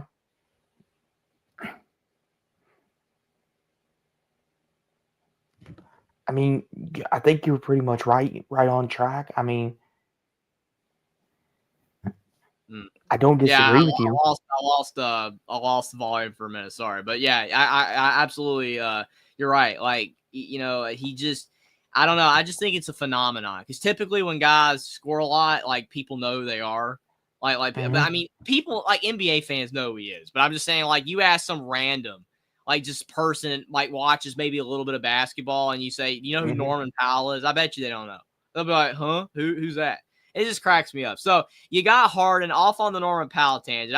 I've always wanted to mention that. I've never, in the 3 years of my channel, I've never once talked about the forgettability of Norman Powell, but I did tonight. So there we go. That's out there, everybody. Maybe we'll make that a short. We'll see. So James Harden, Norman Powell, and Kawhi Leonard, really good. Zubac is fine, and then honestly, their drop off's a lot further than the Nuggets. Here's the thing. Bones Highland, who's a former Nuggets player, scores in bunches, but when he's on, he's really good. Comes off the Clippers bench. But like you said, their drop-off is a lot worse than ours. But if you watch, Jeffrey, at the beginning of the year, if you watched a lot, which I watched all of our games, we were struggling with the Nets and the Raptors of the world. Our bench was horrifically bad. Like, I was legit concerned. I thought, okay, I was optimistic going into the year, but as the year's gone along, our bench has gotten better. And I got to give Michael Malone credit for that. He's brought Strother, he's brought Pickett, he's brought a lot of these guys along. And look what the organization did to thank him for that. Gone. Yes. Because at the beginning of the year, Jeffrey, they were non-existent. It was basically our starting five and then pray to God that we could find something while they rest. Like with the Nets, we were down 22 to the Nets at the beginning of the year in Brooklyn. And I almost just wanted to cry because I was like, is this how far we've fallen this quick? Like, that was just something unfathomable. But off that tangent, now I'm more confident. And it may shock you, but I think we can win it all. That's how confident I've become. But go ahead, though, Jeffrey. Go ahead. Yeah, I mean, I'm with you. Like, I still feel like when you want to go, I don't want to say fringe, but like down the list of teams that can win it all, like down the lower seeds, the Nuggets on this side of the bracket, like Clippers down. No, I don't think any of them have a shot to win it all. Nuggets up, yes. I think the Nuggets have a shot. They have to play, like they've been playing lately. They have to, that bench has got to be there. I feel like they're the deeper team, and as long as the tier 2 players, Porter Jr., Gordon, and Westbrook play well, I'm going with the Nuggets. I think that They have a better team, more complete team overall than the Clippers. It's going to be an interesting series, though. Like, I think it's going to go far. You know what? I don't know if I'll have a Game 7 other than this. I'll go Game 7. I think the Nuggets will win in 7. It's either going to be 6 or 7, but I'll go with 7 just to be interesting. I think that the Nuggets will win, though. I think this series is going to prepare them for the next one, though, and wake them up. They'll win, though. I'm going Nuggets. So this may shock you, but I'm going Clippers in 7. Unreal. You just said that the Nuggets can win it all, and now you're going to Clippers. You're pulling the Louisville card on me. Like, when I picked Louisville, you went Creighton. You were right on that. Like, I was like, man, I should have went with McDermott. I'm shocked. I wouldn't have thought you'd have picked against the Nuggets. I'm interested to hear why. I don't want to. I really don't want to. I'm picking the Clippers in 7, and here's why. I think what is going to fail us is our lack of defensive effort and intensity. They've gotten better down the stretch, but we don't always do it. And I have a feeling it's going to bite us in the rear, and it's going to happen in this series. And I feel like I'm waiting for it to happen. Like, I want the Nuggets to win it all, and I think they can, but they have to bring the defensive intensity and effort. And I feel like that's the one thing the Clippers do better than us. And I think that's what's going to propel them in the end. And I don't like it, but Clippers in 7. Gosh, that hurts my heart to say that. I know it does. Like that again, I'm shocked because like the Nuggets, I mean, they've been really good the last few years, and I was thinking you were gonna go with them, but I respect for picking against your team. I have a tough time doing it. But Clippers in 7. This right here, the Lakers versus the Timberwolves in the 3-6 out west. This may be the most entertaining series from a superstar standpoint. You've got the new look Lakers, LeBron and Luka, against that young, cold-blooded, Michael Jordan-like Anthony Edwards and the Minnesota Timberwolves. I'll say this. Would it shock me if the Lakers get sent home? No. Here's why. Because Anthony Edwards is that dude. And as a Nuggets fan, we can't beat him. We just can't. And Anthony Edwards and company rise and shines. This is when they make their money. Like, a lot of people are sleeping on the Timberwolves. And mark my words, Jeffrey, I ain't going to spoil it, but the Timberwolves knock the Lakers out. Don't act surprised. Do not. Because this could very well happen. And I know they took a big downgrade when they traded Cat, but now with McDaniels, Naz Reid, Gobert in the paint, I mean, the Lakers don't have a center. I mean, Rudy Gobert should have a field day on the glass. This might be a bad matchup in hindsight, but with Luka and LeBron is what could ultimately be the ultimate deciding factor. But I'll let you give your thoughts, Jeffrey. Yeah, I mean, definitely, I don't disagree. I mean, you made a lot of great points when it comes to this matchup and the nuances of it. I mean, because Minnesota, they're kind of forgotten about. I will say they are kind of forgotten about after, they've built their team up to become, very solid. One of the more competitive teams in the NBA, one of the better teams in the NBA, and they have a legitimate stud. Like, Anthony Edwards is incredible. I mean, like, no one denies that. Like, every now and then he can go cold. Like, it happens where he's just off, but when he's clicking, he's one of the best players in the NBA. He is incredible. And yeah, I mean, I was still honestly shocked by the Towns trade, but you know what? I mean, it's not like they're worse. I mean, they're still good. Like you said, Gobert. Naz Reid's solid. I mean, I McDaniels, I like their team. It's pretty solid. The problem is, though, is that you got Luka Doncic. I mean, the Lakers, they would not be a 3 seed right now if it wasn't for Luka Doncic. I mean, that's why they're a 3 seed. I mean, he made their team so much better. LeBron, I mean, he's 40 years old. Most people know I'm not a fan of LeBron, but again, I give the guy credit when it's due. He's a fantastic player, and it's incredible that he's still this good. I mean, he's again 40. Like, he should not be doing what he's doing. Michael Jordan didn't even do that. Everybody, Mhm. that even doesn't like LeBron, you got to admit that he's still playing very well. And then, I mean, like, they got a bunch of guys. They're kind of like, they're like Denver. They got that tier 2 player. I mean, that has to show up for them to be good. Like, you just can't have LeBron and Luka Doncic, be your team, right? Like, you have Austin Reeves has to play well, and then Mhm. like Rui Hachimura, Dalton Knecht, like those type guys have to play well. And if they do, then that raises the ceiling of the Lakers even further. Austin Reeves, like he's mostly consistent, but the other guys, like some of them aren't. So I agree that center thing, it's gonna be interesting because I do think like the Timberwolves are gonna eat the glass, but like if Luka Doncic goes for 40, every Here's game, and then the Lakers can win too. So I'm gonna wait to hold on. pick, but this one's interesting. So let me see if I can convince you a little bit here. Jaden McDaniels, he's going to be tasked with guarding Luka. And Anthony Edwards will probably be tasked with guarding LeBron. Jaden McDaniels, he's a really solid defensive player. He's a guy that's pesky, will get up in your grill, and he will take on any challenge. I think Timberwolves defensively are going to give the Lakers heck. And here's the thing, too. You're talking about Luka. Here's the thing. Luka can go off, yes.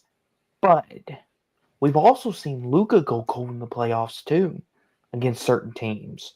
And the Timberwolves have had some of their best statistical games against Luka, especially since he's been a Laker. And here's the thing: Rudy is the thing that concerns me is the center position for the Lakers. Is that going to fail them? Because Rudy Gobert is going to eat the glass, and we might see a lot of dunks and putbacks. I mean, do you want me to pick first, or do you want to pick first? I don't know, dude. I'm actually struggling with this one. I am. I mean, this is. I mean, the Lakers have the best player. I think Luka Yes. Doncic is the best player. I do. I mean, Anthony Edwards is like he's close, but I mean Luka Doncic is the best player, but you can't pick based off that because I mean, you got Doncic, you got James, and then you got Reeves, and then it drops. Like, in Reeves is The distant Timberwolves, third, but it drops. Like, it is. the T-Wolves, Yeah. the T-Wolves bench too. Like, you go down the list, they've got players could be starters on different rosters. You even got a couple who could be all stars, like Nas Reed, Julius Randle. When he's right, Julius Randle's a force. We haven't brought him up, and Julius Randle's solid. When he's healthy, he's solid. He's a good 20, 25 point scorer himself. Yeah, you know what? You've convinced me. I was probably gonna pick the Lakers in 7, but you know what? I'll pick the T-Wolves in 7. I'll do that too. I'm doing another 7-game series. I'll go with the Timberwolves. I mean, because they're not gonna be able to rebound. Like, they're not gonna be able to rebound, and yeah, I agree with Will though. Lucas sent him home last year, but they don't have a big man. Like, like they have nothing. Like their bigs are Rui and LeBron. Like, that's it. And Jackson Hayes. Okay, Jackson Hayes. Jackson Hayes is all It's not a right. lot there. So I'll go with the T-Wolves in 7. I hope they don't backfire. I mean, I'll be rooting for the Timberwolves. I'll be rooting for the Timberwolves. But So, I was gonna go with the Lakers. But give me the T-Wolves in 7. Jeffrey, I'm about ready to shock you again. Timberwolves in 5. I mean, I can see it. Honestly, I can see it. I mean, I almost went T-Wolves in 6, but I mean, I was so close to picking the Lakers because I was going originally. I was going to go with the Lakers, but I don't see it now. I mean, because like looking at that roster, man. I mean, you got T-Wolves, you got power forward, center, power forward, center. Like they got depth everywhere, and then the Lakers just got LeBron and Rui. That's not going to get it done. Give me T-Wolves in 5. It doesn't matter if it's WWE, UFC, or KFC. Timberwolves in 5. It's gonna upset the media though, because they gotta have the Lakers go on a run. Oh Lord! But that's my shocking pick: T-Wolves in 5. But as we sit right now, the 2-seeded Houston Rockets will face the winner of the Grizzlies Warriors, which we predicted the Warriors to win. Now, what's the update on this? The Warriors are currently leading by a pretty good chunk. So, assuming this score holds, it'll be Rockets Warriors in the 2-7. This is the ultimate youth versus experience. Yeah, man. This is tough because the Rockets are young and they're playing great, but then you've got Curry. Yeah, and here's the thing too: the Rockets cannot shoot to save their life. That's going to bite them, whether it's in this series or if it's in the next one if they happen to advance. But the Rockets cannot shoot the 3. They do not shoot efficiently. They got Steven Adams and Alfie Şengün, who's Baby Jokic, as the media likes to call him. But I'll say this. The Rockets are, I believe, statistically top 3 in every defensive category. They do have that going. Dylan Brooks is pesky. He would have the assignment of Curry. I mean, but the championship experience of Curry and Draymond and the experience of Jimmy Butler, who's been to 2 finals in his career. Jeffrey, I know this on paper seems like a very heavy mismatch in the Warriors' favor. Are we going to pick an upset? Is this the series? I don't know. Fred VanVleet is really good. Amin Thompson, Jalen Green, they've got some players that are hoopers, but they can't shoot the ball. Yeah, I mean, like Jalen Green, Fred VanVleet, Dylan Brooks, Jabari Smith, Tari Eason. I mean, Cam Whitmore. Like they got a lot of dudes, but they can't shoot. Yeah, they can't shoot. That's the problem. None of them are stars either. Yet. Like Jalen Green's young and he can get there and all that, but like they don't have a star. I mean the Warriors. I mean you got Curry and you got Jimmy Butler. Yeah.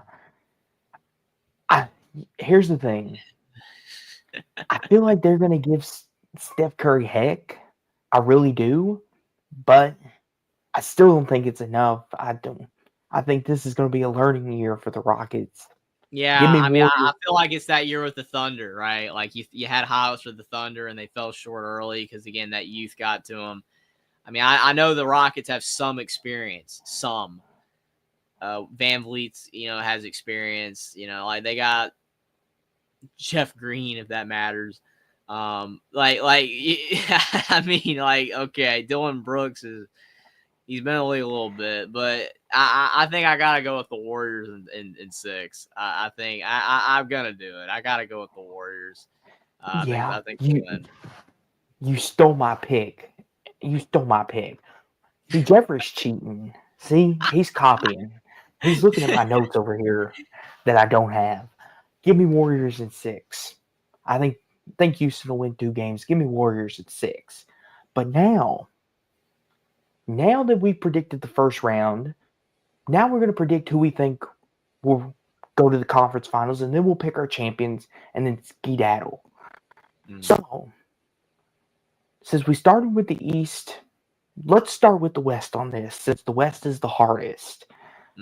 Who's representing conference finals games out west, and who do you have representing the West? Yeah, the conference finals for the West. Or you want me to go first?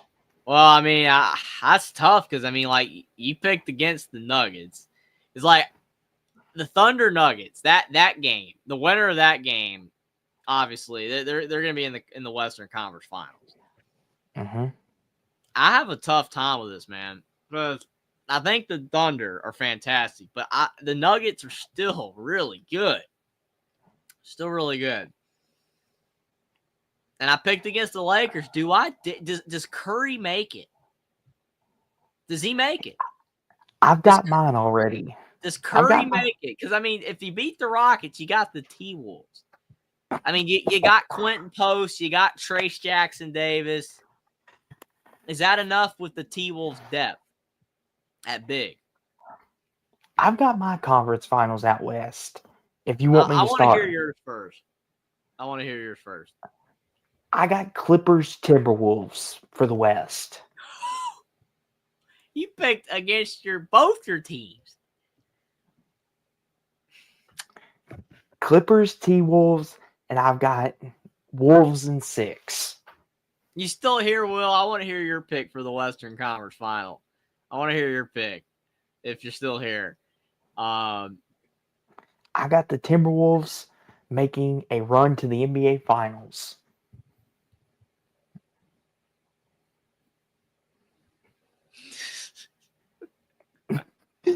Come on, Jeffrey. Come on. Don't be scared. I don't know who to pick on either side of the bracket, man, because like I'm just trying to decide between the Thunder and the Nuggets, and I'm trying to decide between the T-Wolves and the Warriors. I'm trying, like, I don't know, because like you can convince me either way. You can convince me the T-Wolves, and all right, he's got Nuggets T-Wolves.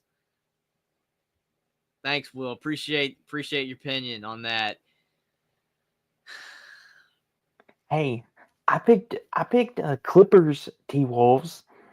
Are you know going to join us? You know what? I'll be different. I'll go Thunder and Warriors. I'll do it. I'll go with the Thunder and the Warriors, and I'm probably gonna be wrong. Don't feel bad. I'm going to be wrong too. I know I'm gonna be wrong, but we all pick different. I'll go with one of your teams. I'll go with the Thunder to finally make it all the way, and I'll go. Curry's gonna have a resurging year, so we'll see. So here's my question. Who wins that series? Who's representing the West? Who do you got? I said Timberwolves at 6 over the Clippers. Oh, you did? Okay. Oof. I got the Man, T-Wolves. you're really confident in the T-Wolves. Man. Yeah. Huh. Honestly, I'll give it to the Thunder. I think the Thunder make it all the way. Okay. I'll go with the Thunder. So out east. I already have my pick. This one's easy. Okay, go for it. Celtics, Cavs. I think they both make it. I'm not going upset on there. I got Celtics Bucks. Okay. All right. Well, what's your pick, Will? I want to hear yours too. Like you're in on this. Like, I don't know. I think the East is pretty cut and dry. The only one that worries me is honestly the Knicks. I think the Knicks Celtics. I think that's interesting. Yeah, I did go with the safe pick. I did. Anyone but the Celtics. Oh man. Yeah, that's fair. Well, that's fair. But Cavs and Celtics. I'll go with that. So I got Bucks Celtics. You've got Cavs Celtics. I'll let you go first since I picked first last time. I'm going Celtics. So you got a Celtics Thunder finals. Yes. Am I the only one that's outside the box? I guess I'm boring, man. I guess I'm boring. I should have went with Curry. I got Celtics too. I got Celtics in 6. So for the West, I got the Thunder beating the Warriors in 7, and for the East, I got the Celtics beating the Cavs in 6. Yes. So for the West, I've got the T-Wolves over the Clippers in 6. In the East, I've got Celtics over the Bucks at 6. So, Will says T-Wolves Celtics finals. yep, like I do me. appreciate you being here, RC, as well. Definitely appreciate that. But Will's got T-Wolves Celtics. So are you feeling you ride those T-Wolves all the way? Are you gonna do it? Okay, so I've got T-Wolves, Celtics. You've got Thunder, Thunder. Celtics. Ah, I want to hear yours first. Well, I mean, it's tough because the Thunder, again, so young. I think I almost went with the Nuggets to make it, but the Thunder, I mean, they've played so well and they've made it here before, and I feel like they're ready for that breakthrough. They're ready to make that run. But man, the Celtics, like, they have that experience and the youth, and they've got experienced players. Like, they have everything, right?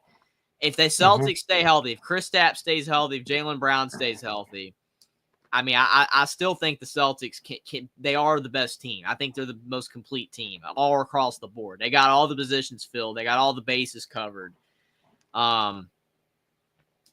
It's tough to win 2 in a row, but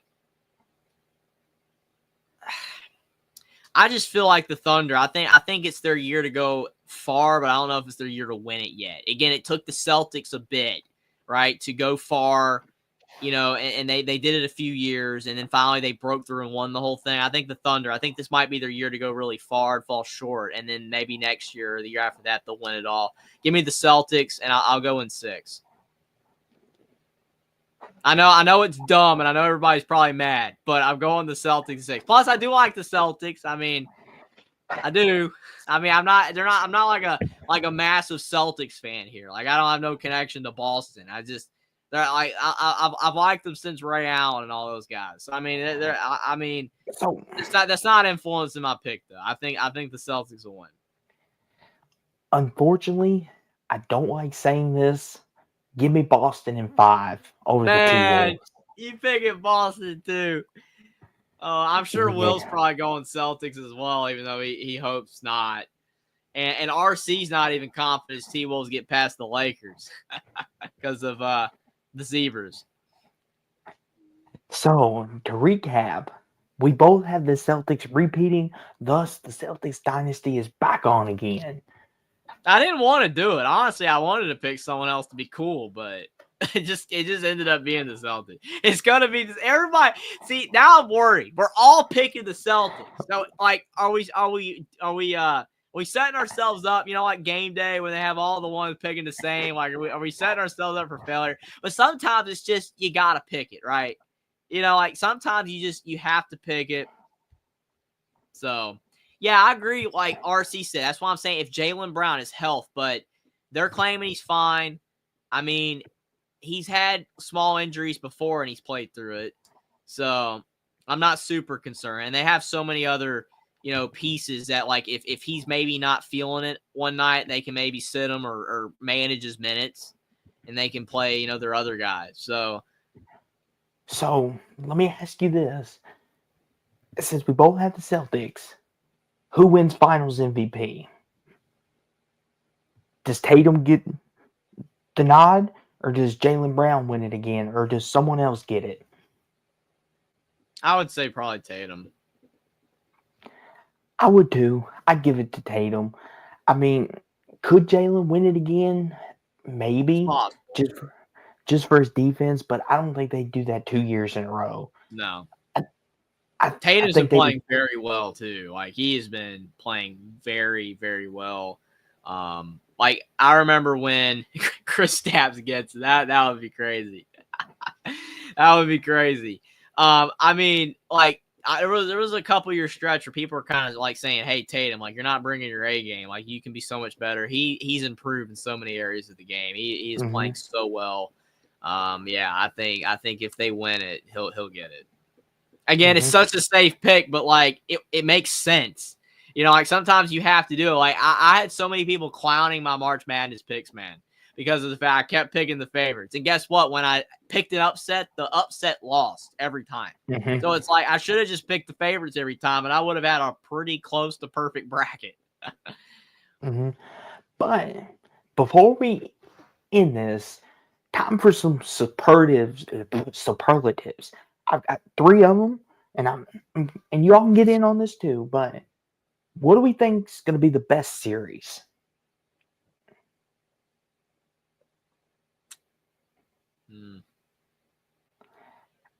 Honestly, You talking I about think like it's the first round or like the whole thing? Because that changes that. okay. So, what's going to be the best series of the first round?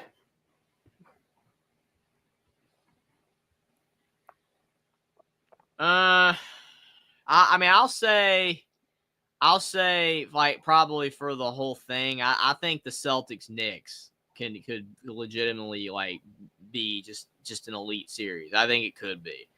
But for the first round, I would go. I honestly would go Nuggets Clippers. For the whole thing, probably if everything turns out, probably Cavs Celtics. If the projected winners for the first round, probably T Wolves Lakers might be. I think would be the best. Yeah, I agree with you on the Celtics Cavs. Either that or the Celtics Knicks. I just think the Celtics Knicks, like that's just gonna be like it's gonna be so hard fought because like they've played so many times throughout their history. Like it's gonna be hard fought. Like whatever happens. So I agree with either that or the Cavaliers Celtics. But yeah, the Lakers T Wolves for sure it could be. But Nuggets Clippers I think it's gonna be great too. So the second award or superlative series you're least looking forward to, the one you're dreading watching in the first round. Honestly, I mean maybe Celtics Magic. Because we were very confident that like this of all the ones like I don't think we picked any sweeps, but like that was the one we were like, yeah, that one could be a sweep. The rest of them we were like, win a game, either that or the Thunder versus like the Hawks that series. Probably not good. Either of those two. Yeah, Cavs, Hawks, Celtics, Magic. I'll watch them, but I'm like not the Hawks. Rather, I said it wrong for the East, but the Thunder. We had the Grizzlies. Either the Thunder Grizzlies or the Cavs Hawks. Probably not great, but to not make it boring and basic, just the 1-8. I would say the Celtics Magic. Yeah, so. Maybe the Knicks Pistons if things get out of hand. I doubt it, but. And then, obviously, what's the series you're looking forward to? Honestly, Thunder Nuggets. Like, if I'm not gonna just pick a Celtics because like I like the Celtics, I would say Thunder Nuggets. I can't wait for that game. I can't wait for Knicks. And we got John Morant hurt too. Sorry to interrupt. That's not good for the Grizzlies. He's kind of in pain. But what were you saying? I was just gonna say Knicks Celtics out east because that might be the best chance to dethrone the Celtics. Maybe. Like you said, Nuggets Clippers. I mean, I can't wait for that. Like the Thunder Nuggets, like even the Nuggets Clippers. Like I just can't. Well, I want to see what the Nuggets can do out there. And can they dethrone? Can the Thunder dethrone the Nuggets? Like that's just gonna be fun to me. I think it's gonna be a great series. But last thing, and then we'll head out. Jeffrey, critical question: who wins MVP, Jokic or SGA? And remember who you're on the air with. Yeah, it's like either or though. You like both, so it's like I don't think I'm losing either way, right? There's one over the other, but who's your MVP? You like Jokic better, right? Like I'm correct on that, or do you like SGA better? I think you like Jokic better, right? Yes, Jokic. Okay. I would probably go Jokic because of the triple double thing. Like you got to go because like you got to go that, right? I know he's won it before. People are like, oh, you don't need to keep giving it to him. Will saying SGA. I mean, SGA deserves one though. Like legit, I do think he deserves one. But I mean, it's kind of hard not to give MVP to a guy that's done something that's never been done before. From a big, like he's averaging a triple double at center Like we're not talking about Russell Westbrook when he did it in the past. Like that was cool and that was amazing, but like we're talking about a 7 foot, like unathletic looking guy that is averaging a triple double. So honestly, though, I mean SGA again, he's got to get one of these though. So if they gave it to him, I wouldn't be upset. Like I know some people get upset when it's like sometimes the pick isn't as obvious or like they go a different route. People complain sometimes for ridiculous reasons, but I'm not going to get into that. But you know, like if SGA won it, I would not be upset. Like, yeah, he deserves to get one, but I think you got to give it to Jokic. I mean, he's had an incredible season. Like, you got to give it to him. I would too. I would agree, Jokic. I wouldn't be mad at SGA, but being more of a Nuggets fan, like I'm praying. Like I'm gonna say this before we go.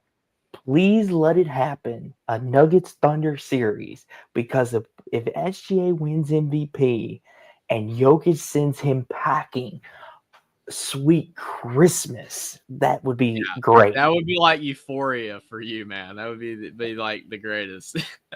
Like, thank you, hallelujah, thank you. But in all seriousness, though, if SGA wins it, he's earned it. But this is going to be fun. I mean, the playoffs, they're always fun. I mean, we did this last year, just like we did with March Madness. And if y'all enjoy it, we'll do it again next year. We'll make this a tradition. If we have time, of course. But Absolutely. This is always fun. I mean, like, now that I'm thinking about it, NBA playoffs or March Madness, Jeffrey? Put you to it. Which one's better? Be honest. March Madness. I will say I like March Madness better, but college sports are getting worse. So, I mean, it's still March Madness for now. Like if we get to the point where there's opt-outs and they're like opt-outs for March Madness, like you see, like I don't know if that would happen, but like somehow where, you know, like guys are just like skipping it or something. Like, or it just gets too ridiculous and crazy, or they expand it to 100 teams, or just more changes that do not need to be made, then I would revisit that question. But as of now, I would still say it's March Madness. But they don't need to keep changing stuff. Stuff doesn't need to keep getting worse. But the NBA playoffs are really fun, though. And just to show everybody real fast, not to go off on a side tangent, but I want to show this. This is the current betting odds of what they have as the final winners. So Jeffrey did not pick anybody too far. Yeah, the Thunder and the Celtics. Yeah, I was so off base with that, right? Like no one would have ever picked that. Yeah, I kept it too safe. I see, like Will said earlier, I pick upsets for fun. I don't blame you, man. It's just, for me, it's like you gotta pick what's logical. Before we close the show down, I just wanted to show that way people didn't think we were being safe, because this is even what the betting odds are telling you. Now, to be honest with you, here's the thing. I mean, us picking the Celtics, we picked the second favorite. So, I mean, and of course, Jackson says, I feel like it'll be Lakers Celtics. Unfortunately, I hope I'm wrong.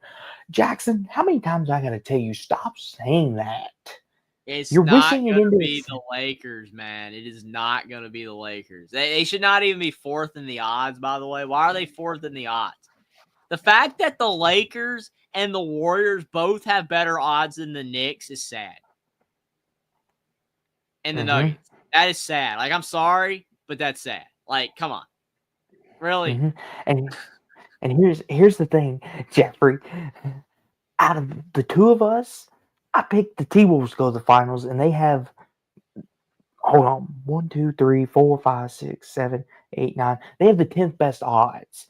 So you went one more safer than I did. But, and Jackson said, I want the Thunder to win the West and the Cavs to win the East. I mean, I feel like the Celtics are going to come out of the East. It's almost destiny. You don't want it Yeah, to happen like, anymore. I'd be shocked if they didn't, honestly. I mean, but I thought that was interesting to I show think it's before we funny that left. I just picked the two favorites. Like, it wasn't intentional, but because I didn't look at Well, the I odds, thought, just like it just makes sense. well, that's why I brought it up while we were on air. I was like, let me get the odds real fast, just to show that Jeffrey's not nuts. But oh boy, Yeah, just real quick on for Clint Moses. I think Stevenson, like, I thought he should have committed to UNC to begin with. He didn't. He went to Bama. So he's coming home. So that's cool.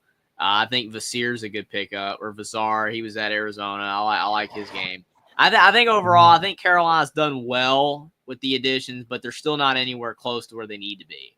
Like Carolina, I still don't think that they're going to be like an elite team next year, but they're definitely going to be better than this past season. I think they should be better than this past year, and if not, Hubert's out the door. He's done. But I do think that they're going to be better because even though they're not going to have an RJ Davis level player, they're going to have more, like, actually more players that are actually worth something. Like, I hate to say it like that, but like they didn't have any bigs that were like capable last year. Jalen Washington was all right, but wasn't enough down low. I think they're going to be better with Stevenson down there. The transfer from Arizona as well. I like some of the pickups. I think they will be better, but how better that they are is going to determine whether Hubert makes it or not. But that's just my quick thoughts on that. Definitely appreciate you for being here, Clint, and appreciate everybody for being here tonight. It was definitely a fun show. Like you said, Austin, glad we were able to talk about the NBA playoffs, and I can't wait for the game. Yes. And we can't forget Jackson with the contribution. Want to shout Oh out yes, for absolutely. Jeffrey. I was gonna pull that up earlier, but we were so engaged with the conversation. Like we were just like wanted to keep that going. But thank you, Jackson. Absolutely appreciate the super chat.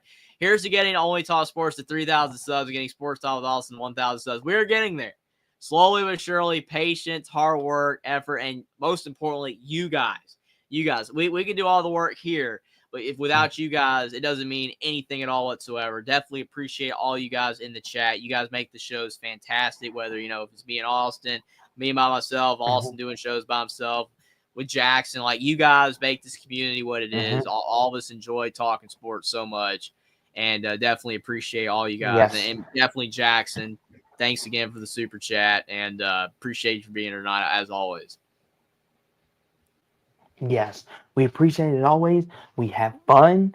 I mean, me and Jeffrey, we kind of made a tradition out of this. We enjoy it. And as long as we're not busy, we'll do this some more, obviously. But it was fun. We made some picks. They're probably going to age very, very, very poorly, but that's okay. Like March Madness. And I'll say this too, Jeffrey. Forgot to mention it. And I know we got to get off here, but I forgot to mention this. There was a list that came out earlier as I was researching of the top 10 players under the most pressure to win. And Jason Tatum was number one. What do you think about that? Real fast. I would have definitely say that last year. Yes. Like last year, number one for sure. Because like they hadn't won a title yet. Tatum and Brown. Tatum's the leader. But now that they have a title under their belt, I don't necessarily agree with that. I don't really know who you'd put at number one. But they already won. I think maybe people are just saying the pressure to win it again. I mean, because like they're perceived as one of the best. But real quick, I have the list. I wrote it down on paper. It was Tatum at 1, LeBron at 2, Brunson at 3, Mitchell at 4, Brown at 5, Jokic at 6, Curry at 7, Harden at 8, Kawhi at 9, and then they had John Moran at 10. It's an interesting list. I mean, LeBron at 2 is crazy. I mean, I get it because people are like, oh, can LeBron win another one? Like, further cement his legacy, all that sorts of stuff. But, I mean, they're your typical stars. I mean, it kind of makes sense, I guess. Here's my thing real fast. Not getting into no debate, but John Morant, is there that much pressure on him to win now? He's still really young. I don't think so. How old is he? Not that old. He hasn't been in the league too long because I mean he was drafted the year with Zion, I was going to say, So he's not even. he was born in '99, so he's 25. Oh, he's still got plenty of time. Mm-hmm. His clock is, as long as he stays healthy, he's got plenty of time. Oh yeah. I could see Curry, obviously Brown and Tatum, obviously the repeat aspect. James Harden, I guess since he's never won one. I don't know why there's pressure on Donovan Mitchell because, I mean, I guess the fact that they're so good this year, Yeah, you that's kind the of. main reason. Plus, I mean, he is older, not old, but like his window, like this is a great opportunity. And of course Jokic, of course, because we don't know how long he's going to be here. Mm. And I saw something too where they said Denver might trade Jokic, and I'm like, would you all stop that? They did the same thing with they were going to split Brown and Tatum up. I mean, I don't. It's pooey. It's hoopla. And here's the thing, Jokic, really, he would never approve of that. Number one, and that would just be too much work for him. He's that kind of guy. If it's too much work, don't even bother asking. But anywho, but yeah, anywho, before we get off on hoopla and put too much work on ourselves, this was a fun show as always. I enjoyed it. But Jeffrey, what have you got going on in your world, in your life? Well, in your YouTube life. Absolutely. Definitely. I'm trying to keep having output on my channel, Only Talk Sports. Definitely, if you haven't subscribed yet, subscribe to my YouTube channel, Only Talk Sports. I've been trying to keep content coming on a regular basis. I'm going to try to do more portal videos because, like, I definitely, that's always a hot topic during the spring with college basketball. I've just been staying busy. It's been tough to post all the time. I'm definitely going to try to post more videos on that topic. And definitely was excited to cover March Madness. But with Austin, with you this year has been great, and doing the NBA playoffs as well. Definitely, sure we'll have more live streams in the future. And also, I mean, you guys know, I'm over on the Alabama channel as well with Jackson, so that's going to continue as well. Also, so definitely appreciate your guys' support over there. But definitely, I will still be posting. I'm not going to disappear. It's not like I'm going to go on like a big hiatus or nothing. But definitely, just try to post when I'm able to on the portal, and sure college football is going to be right around the corner, so we'll be getting back into that as well. So definitely going to be excited about that. I agree. I can concur. And like Jeffrey said, we'll be back for more. I mean, if you love what me and Jeffrey is doing, then like he said, hit the like, comment, subscribe.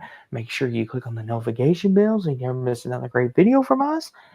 And who knows what we might do in the future. We might pop up one day and decide to talk about whatever's happening. Who knows? Maybe Indiana wins the whole thing next year in football and we do a live stream on it. Who knows? That would be doubt awesome. it, but I doubt it too, but that would be awesome. But definitely, this is not the last you've seen of me and Jeffrey, of course. And of course, as always, thank you all for being here. Appreciate it. Jeffrey, send us out. Definitely. Thanks everybody for being here. Subscribe to Sports Talk with Austin. Subscribe to my YouTube channel, Talk Sports, if you had fun watching the show. And I definitely appreciate your guys' support. We'll definitely be back, I'm sure, for more streams in the future. It was very exciting, and definitely cannot wait for the NBA playoffs. Glad we were able to make our predictions, and hopefully they at least age okay. Not horribly, at least hopefully okay. Thanks for being here, everybody.